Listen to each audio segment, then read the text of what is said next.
Hello everybody and welcome to this week's video looking at the question, does my foal need a screw? My name is Simon Hennessy here at Hennessy Equine Hospital.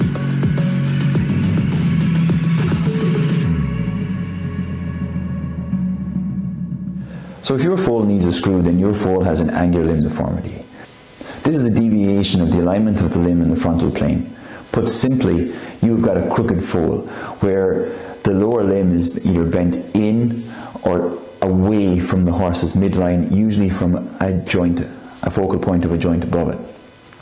When you aim to assess your foals for angular limb deformity, it's important that you don't just stand in front of the foal. You need to stand in front of the foal's limb, which usually means that you need to stand at either 10 o'clock or 2 o'clock in relation to the foal, so that you are standing in front of the knee of that limb that you're trying to assess.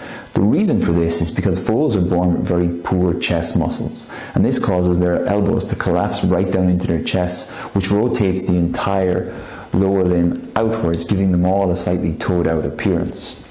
And so if we don't stand in front of the limb, all of our foals will look like they have got a toed out appearance or an angular limb deformity of the fetlock. If you have a foal where the lower limb bends away from the midline and the affected joint that lies above this deformity is being pushed in towards the midline, then you've got a valgus angular limb deformity of that foal. If, however, the lower limb is bending in towards the midline, giving a sort of pigeon-toed appearance, and the affected joint is being pushed away from the horse's midline or out from the horse, then you've got a varus angular limb deformity of that foal. Both of these are suitable candidates to be treated with a transfascial screw. If, however, you've got a malalignment of the knee joint with the cannon bone, usually with the cannon bone being displaced to the outside of that joint, then you've got an offset conformation.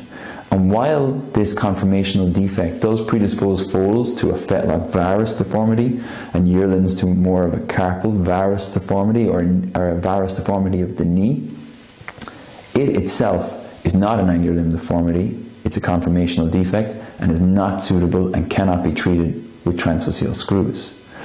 If you've got a foal with an over at the knee conformation, this is a flexural limb deformity due to contracture of tendons at the back of the knee, and again, it's not a suitable candidate for use of transfascial screws. And finally, if you've got a foal like the foal in this video that presents with quite a severe appearance when assessed from the front of a fetlock valgus deformity, then it's important to go back to basics and assess our foals, as we said before, standing in front of the limb that we feel has got the deformity or the angular limb deformity that we're trying to assess.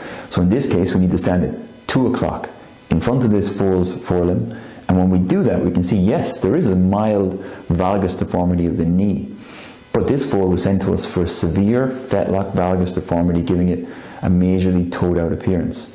When we look at that fetlock, there is no angular limb deformity here. This is a straight fetlock.